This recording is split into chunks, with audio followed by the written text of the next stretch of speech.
ನಮಸ್ಕಾರ ಸ್ನೇಹಿತರೆ, ಪ್ರಗತಿ ಚಾನಲ್ಗೆ ಆತ್ಮೀಯವಾದಂಥ ಸ್ವಾಗತ. ಇಂದಿನ ತುಂಗಭದ್ರಾ ಜಲಾಶಯದ ನೀರಿನ ಮಟ್ಟ ಎಷ್ಟು ಇದೆ ನೋಡ್ಕೊಂಡು ಬರೋಕ್ಕಿಂತ ಮುಂಚೆ ಹೊಸದಾಗಿ ಯಾರು ಯೂಟ್ಯೂಬ್ ಚಾನಲ್ ನೋಡ್ತಾ ಇದ್ದರೆ ಚಾನಲನ್ನು ತಪ್ಪದೆ ಸಬ್ಸ್ಕ್ರೈಬ್ ಆಗಿ. ನಾವು ಪ್ರತಿದಿನದ ಜಲಾಶಯದ ಮಟ್ಟ ವಿಡಿಯೋಗಳನ್ನ ಅಪ್ಲೋಡ್ ಮಾಡ್ತಾ ಇರ್ತವೆ. ಈಗಲೇ ಚಾನಲನ್ನು ಸಬ್ಸ್ಕ್ರೈಬ್ ಆಗಿ. ಡ್ಯಾಮ್ನ ಲೆವೆಲ್ ನೋಡೋದಾದರೆ 1633 ಅಡಿ. ಟುಡೇ ಲೆವೆಲ್ ನೋಡೋದಾದರೆ 1603 ಅಡಿ.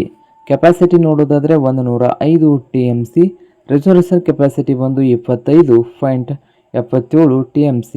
ಟೋಟಲ್ ಎಲ್ಡ್ ನೋಡೋದಾದರೆ 18.31 TMC. ಇನ್ಫ್ಲೋವಿಂಗ್ ನೋಡೋದಾದರೆ 1016 ಕ್ಯೂಸೆಕ್ ಇದೆ. ಒಳಹರಿವು 1016 ಕ್ಯೂಸೆಕ್ ನೀರು ಒಳಹರಿವು ಇದೆ ತುಂಗಭದ್ರಾ ಜಲಾಶಯಕ್ಕೆ. ಹಾಗೆ ಔಟ್ಫ್ಲೋಯಿಂಗ್ ನೋಡೋದಾದರೆ 3547 ಕ್ಯೂಸೆಕ್ ಹೊರಹರಿವು ಇದೆ. ಲಾಸ್ಟ್ ಇಯರ್ ನೋಡೋದಾದರೆ ಲೆವೆಲ್ ಬಂದು 1626 ಅಡಿ ಇತ್ತು. ಹಾಗೆ ಒಳಹರಿವು ನೋಡೋದಾದರೆ ಕಳೆದ ವರ್ಷದ್ದು 38,079 ಕ್ಯೂಸೆಕ್ ಒಳಹರಿವು ಇತ್ತು.